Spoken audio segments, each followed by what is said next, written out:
بتبدأ الحلقة ال14 من مسلسل أيام الموسم الثاني. أول ما راضي بيدخل جوه البيت وفريد بيحاول يفتح عليه الباب وبيقول له افتح يا راضي ما هكسر الباب. وبتيجي رحاب أخته على الصوت وبتقول له كفاية فضايح، انتوا فضحتونا في الشارع، ينفع كل يوم من خناق كده؟ وراضي بيقول أنا مش هفتح الباب، ولو دخلت أنا هموتك يا فريد. وفريد بيفش عليه الباب وبيدخل وبيقول له هنشوف مين اللي هيموت التاني. وبيقول له فريد بقى كده يا راضي بقى تقفل الباب، انا مش هخليك تبيت فيها جعاد النهارده وهزعطك ومش هتبيت فيها. فطبعا راضي بيقول انت بتقولي كده، طب والله لا موت نفسي وهجيب لك تهمه وهلبسك انت المصيبه. وطبعا رحاب بتقول كفايه فضايح. وفي اللحظه دي راضي بيعور نفسه بالسكينه وبيذبح ايده ويفضل يزعق ويقول ولادي ذبحوني، ولادي ذبحوني، الحقوني يا ولاد يا اهل الحاره. بعد كده الحارة بتتلم ورياض بياخد أهل الحارة وبيطلعوا عند أخوه راضي فوق وبيشوفهم طبعا الدكتور بيحاول يشوف له الجرح، بيلاقيه جرح في سطحه وبيقول أنا نازل الصيدلية عشان سايب الصيدلية لوحده وهو مفيهوش حاجة. وبعد كده بيقعد يتعاركوا وبيقولوا في ايه وعيب يا فريد اللي انت عامله كده عليك انت وابوه. فطبعا راضي بيقول ده ابني ده احنا هو السبب. ففريد بيحاول يبرر نفسه ويقول انا ما عملتش حاجه، ده هو اللي بيعمل حاجات مش كويسه وشغل شمال. وطبعا رياض بيقول له لم الليله يا راضي انت وابنك. فطبعا فريد بيقول ده هو عمل حاجات كتيره وهو اللي اتبلع على الست فوزيه وانا اللي شفت كل حاجه. وطبعا راح رياض ساب الدنيا ومشي. وطبعا المهران جاي يمشي مسك فيه عبد الفتاح قال له يا عم ده اخوه مشي، انا هقعد اعمل ايه؟ وطبعا وابو بيتر مشي. بعدها طبعا فريد طلع العقد وقال له انت مضيت لي على العقد ده من شهر، مصور في شهر عقاري، وانت دلوقتي قاعد في بيتي وهطردك منه ومالكش حاجة فيه.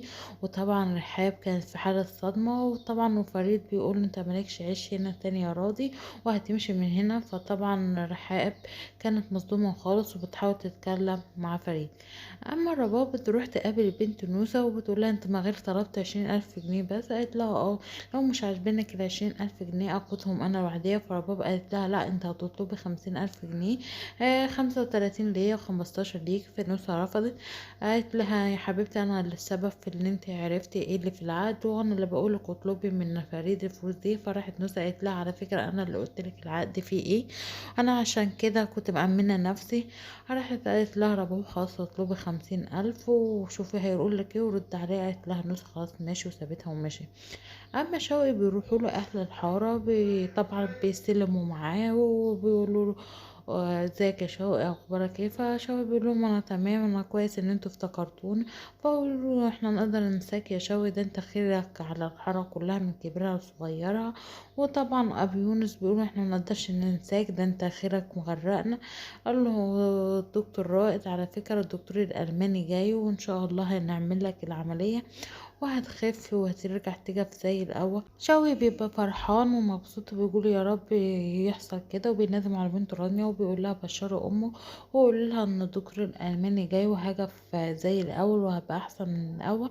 روحي بشريها يا رانيا. فرانيا طبعا بتبقى فرحانة ومصدومة من الفرحة وبتقول أنا لو عليا دلوقتي أنا عايزة زغرة.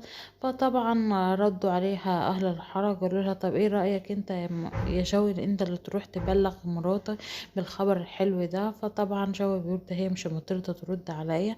واتصل الدكتور رائد على شباب الحارة عشان ياخدوا شوقي ويودوه عند مراته هناك ويصلحها.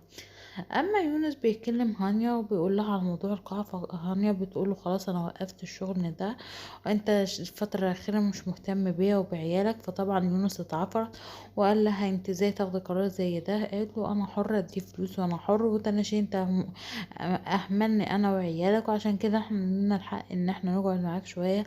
فطبعا يونس اتعدل في الكلام وبيقول لها خلاص ههتم بيكي بس اهم حاجة رجعي الشغل تاني في القاعات، ده كل حاجة متشطبة وخلاص اللمسات الاخيرة. راحت قالت له لا يا بيبي انا مش هرجع اي حاجة. فطبعا بيتضايق يونس وبيسيب هانيا وتمشي وهانيا تقعد تضحك. سليمان قاعد مع اخته رباب ورباب بتقول له عملت ايه في موضوع الكنز؟ قال لها انا شفت صرفة وان شاء الله هنشوف الموضوع ده. قالت له حاول تشيل حيلك عشان رياض جوزي خد الخريطة وشكله هيبدأ ينبش عليه. انا ما ينفعش بعد ما اديلك كل اللي ورايا واللي قدامي تخلينا عن حديد، انت نفضتنا ولازم تشوف موضوع الكنز ده. فهو طبعا في اللحظة دي بتخش عبير وبتقعد تتصنت عليها، وهو بيقول لها ايدك على فلوس عشان نجيب البخور وندور على الكنز ده. بعد كده طبعا عبير عمالة تتصنت وتسمع الكلام من بعيد وتخش عليهم. فطبعا سليمان أول ما بيشوفها بيحاول يتوه بالكلام، وأول ما تشوفها رباب بتتلبس في مكانها، وطبعا بيزعطها سليمان.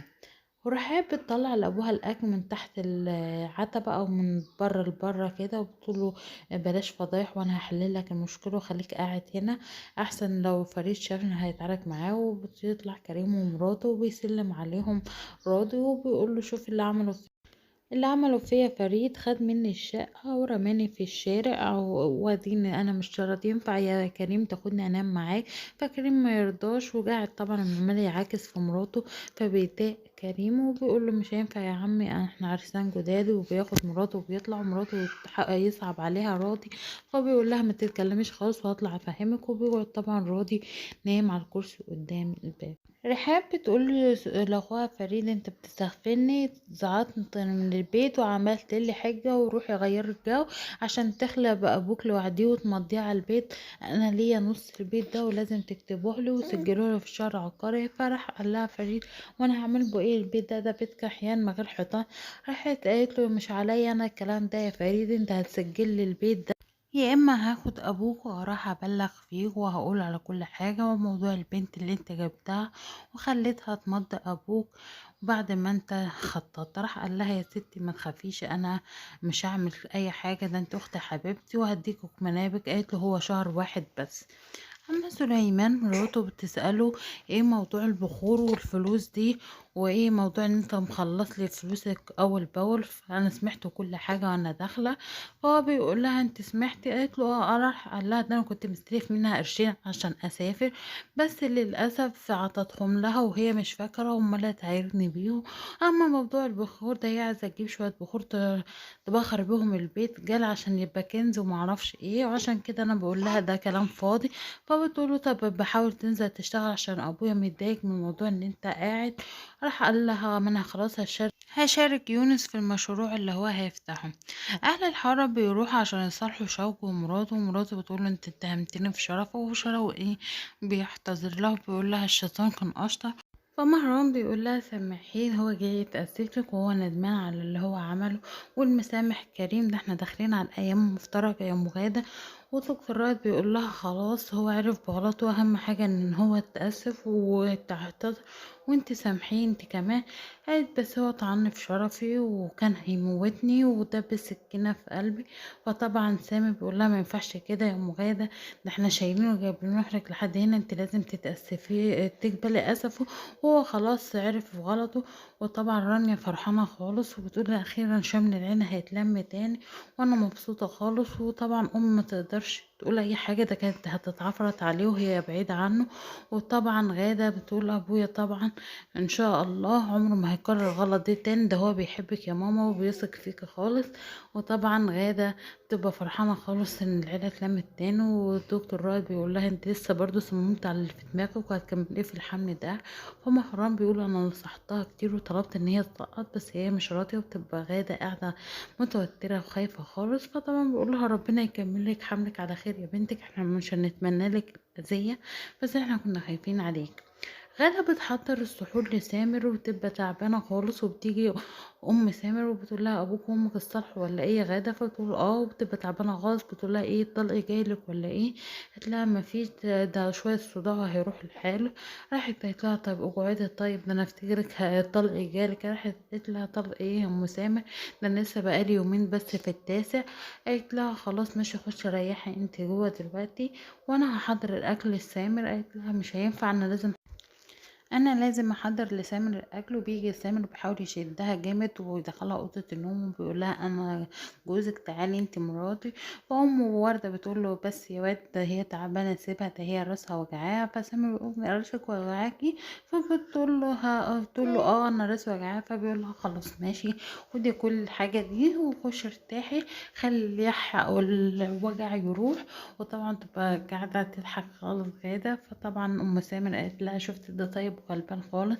وبيقعد دكتور رائد مع رياض أو مع راضي ويجيب له السحور عشان يتسحر. وبيقول له راضي أولادك مش هيجوا يقعدوا معاك ولا إيه يا دكتور رائد؟ قال له لا أولادي مش هيجوا، والشقة دي ولادي عمرهم ما هيقدروا التمن اللي فيه أو الكنز اللي فيه، عشان كده أنا قررت أنا هديها لأي حد يبقى محتاج الشقة دي. فطبعا راضي يعتبر الكلام على نفسه ويبقى فرحان. بترجع رباب من السوق تعبانة وهلكانة خالص وخلقها ضيق. أمها بتقول لها جبت الطلبات؟ هما دول اللي جبتهم ولا ايه؟ قالت لها أنا سبت الباقي في المحل تحت ده، أنا تعبانة خالص. قالت لها وانت حابة تعمل محشي ولا ايه؟ قالت لها محشي ايه، أنا مش هعمل محشي، بس مستنية لما رياض يصحى أشوف هنعمل ايه وهجيب مين من الست الحتة. قالت لها خلاص ماشي. وبينادم رياض بصوت عالي يا زفت يا رباب، تعالي يا رباب. بتطلع تجري رباب وتلاقوه خلقه ضيق خالص. بيقول لها فين الأشربة؟ بتقول له في الدولاب اهي. وبتروح تجيبها من الدولاب وتديها له. فبيقول لها قررت هتعملي ايه اكل انت وعبير النهارده؟ قالت له اه خلاص قررت ومستنيه اشوف انت هجيب مين يساعدني. راح قال لها هاتي اي حد، اهم حاجه ما تتجليش على عبير، كفايه ان هي شايله في بطنها. بعد كده مهران بيطلب من وردة ان هي تنزل تاكل تفطر في الحرف. فبتقول انا هسيب الاكل الحلو بتاعي وهنزل اكل في اكل رباب. رباب. وبعد كده بيسمع صريخ غادة وبتخلص على الحلقة كده. الحلقة